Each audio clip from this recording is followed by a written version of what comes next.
राम कबीर। कबीर का एक वचन है। कबीर कहते कि कुंजड़िया कर लाइया, कुंजड़िया कर लाइया, देख मान सरोवर पार। जे जन बिछड़े राम बिन, जे जन बिछड़े राम बिन, तीन के कौन हलाल। कबीर का वचन बहुत अनोखा है। कबीर कहते कुंजड़िया कर लाइया। हमारे शास्त्रों में, पुराणों में बहुत सारे ऐसे उदाहरण दिए गए हैं। उनका आधार लेकर ही कबीर कुछ समझाते हैं। एक कल्पना कर दी गई है कि कौच नामक पक्षी है। तो कौच नामक पक्षी अपने बच्चों को जन्म तो देता ही है। माता जन्म देती है। जन्म कहां देती है? तो समुद्र के किनारे देती है। और इन बच्चों के पोषण के हेतु खुराक ढूंढने के लिए कौच पक्षी वहां से उड़कर बहुत दूर मानसरोवर तक जाते हैं और वहां से अच्छा खुराक लेकर आते हैं। तो कबीर कहते हैं कि कुंजड़िया कर लाइया। कौच पक्षी है, वो अपने बच्चों को वहां छोड़कर, दरिया किनारे अपने घर पर छोड़कर उनके लिए खुराक लेने के लिए बहुत दूर तक निकल जाते हैं। निकल तो जाते हैं मगर उनको भूल न जाते हैं। अपने हृदय में उनका स्थान जो है वो कभी कम नहीं होता है। उनकी यादें कम नहीं होती है। और अपने बच्चों का प्यार के लिए, पोषण के लिए वो मानसरोवर तक की यात्रा करते हैं और वहां से अच्छे के अच्छा खुराक लेकर ढूंढ कर आती है और वापस अपने ही घर आती है, अपने ही बच्चों के पास आती है और उनका पोषण करते हैं, उनके संभालने लगते हैं। तो कुंजड़िया कर लाइया, देखी मान सरोवर पार। मान सरोवर तक जाते हैं। तो एक कल्पना है, मगर हमने अक्सर देखा है कि मादा पक्षी अपने बच्चों को जन्म देकर उनको अपने घर पर छोड़कर निकलती है उनके लिए खुराक ढूंढने के लिए। अच्छा से अच्छा खुराक ढूंढ कर आती है, बाहर जाती है, उड़ती है और उड़कर जाते कर वो खुराक लेकर आते हैं और आते हैं तो कहां आते हैं? वापस अपने ही घर पर आते हैं। कभी पराये घर पर जाते ही नहीं, हमने देखा ही नहीं है। कभी पराये घर पर चले गए। उनका जीपीएस इतना पावरफुल है, इतना पावरफुल है, उनको किसी की जरूरत नहीं पड़ती है। वो अपने ही घर पर आते हैं, अपने ही बच्चों को पालन पोषण करते हैं। तो इसी प्रकार कबीर भी कहते हैं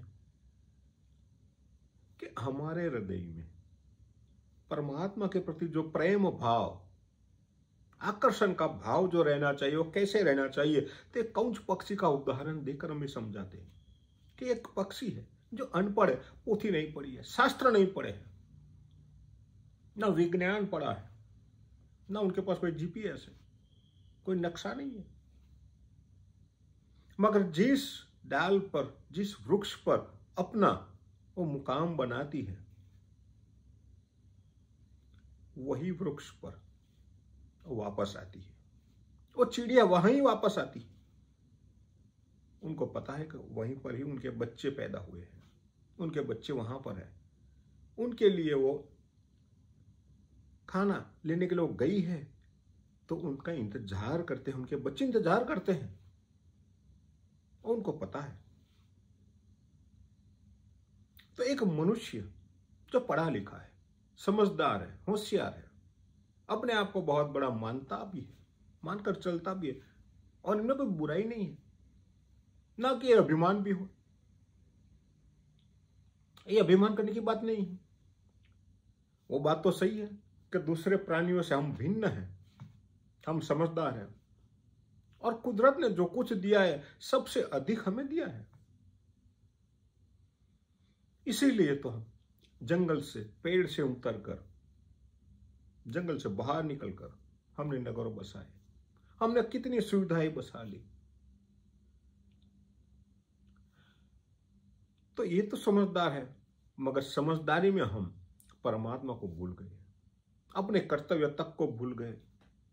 तो कबीर कहते कि जे जन बिछरे राम बिन, जे जन बिछरे राम बिन, तीन के कौन हलाल। अब हम ही तो भूल गए, परमात्मा को भूल गए। एक चिड़िया नहीं भूल सकती, एक पक्षी छोटा सा है, बेचारा है, वो नहीं भूल सकता है, अपना घर तक नहीं भूल सकता है, और हम अपना घर तक भूल गए, हम परमात्मा को भूल गए। तीन के कौन हलाल। अब जो परमात्मा को भूल गए, गलत रास्तों पर चले गए, और परमात्मा परमात्मा कर कर भी हम कई बार गलत संगत में पड़ जाते हैं, गलत धार्मिक क्रिया विधियों में हम पड़ जाते हैं, समझते नहीं है। सोच समझकर जो करते हैं तो सही है, पर 99% लोग जो भी धार्मिक क्रियाविधि करते कुछ समझते नहीं है, बस ऐसे ही चले जाते, ऐसे ही चले जाते। अभी हमने कुछ दिन पहले भी देखा था कि छठ का व्रत था, छठ पूजा, और यमुना गंदी हो गई। मैंने पिछले साल भी एक आर्टिकल लिखा था, धरती क्यों रो रही है, यमुना गंदी क्यों है, क्यों गंदी है। तो हमारी नियत ही नहीं है उनको साफ करने की। यदि मनुष्य सच्ची नियत से काम करना लग जाए, उनको तो पता है, हमें तो पता है ना कि अगले साल छठ आने वाली है, और उस दिन यमुना को स्वच्छ रहना पड़ेगा, तब तक तो रहना पड़ेगा। तो क्या किया जाए।